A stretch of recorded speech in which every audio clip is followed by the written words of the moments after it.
নমস্কার, ক্রিক বলে আপনাদের সকলকে স্বাগত।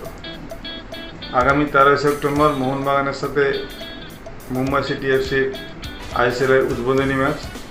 সেই ম্যাচে মুখোমুখি হবে মোহনবাগান।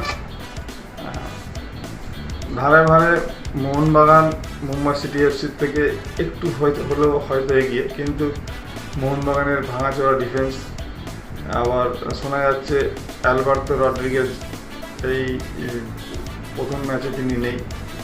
কাজেই শুভাশিস বসু, টম অ্যালরেড, আর আশিস রায়, দিব্যেন্দু বিশ্বাস এরা কতটা ডিফেন্সকে ভরসা দেবে সেটাই দেখার। শোনা গেছিল মোহনবাগান ডিফেন্সকে ভরসা দেওয়ার জন্য নাকি প্রীতম কোটালকে নিয়ে আসা হতে পারে, কিন্তু এখন আবার শোনা যাচ্ছে প্রীতম কোটালকে কেরালা ব্লাস্টার টিম ম্যানেজমেন্ট ছাড়তে রাজি নয়। কিন্তু এখানে প্রশ্ন ওঠে যে মোহনবাগান টিম ম্যানেজমেন্টে যারা টিম গঠন করে তারা কি করছিল। আনোয়ার আলীর ঘটনাটা হওয়ার পর থেকে আনোয়ার আলীর ব্যাকআপ নিয়ে আসা হচ্ছিল।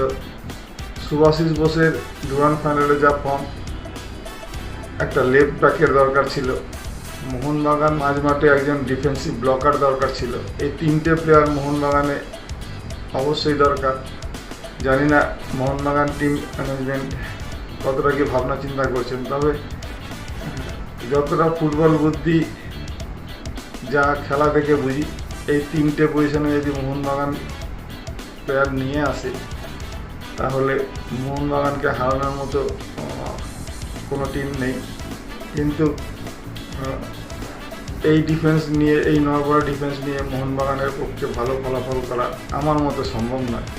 জানি না কোচ মরিনা কী ভাবছেন, জানি না টিম ম্যানেজমেন্ট কী ভাবছেন, তবে কট্টর মোহনবাগানি হিসাবে অবশ্যই মাঠে যাব, মোহনবাগানের হয়ে চিৎকার করব, আর ঈশ্বরের কাছে প্রার্থনা করব মোহনবাগান যেন উদ্বোধনী ম্যাচটা জিতে আইএসএল অভিযান শুরু করে।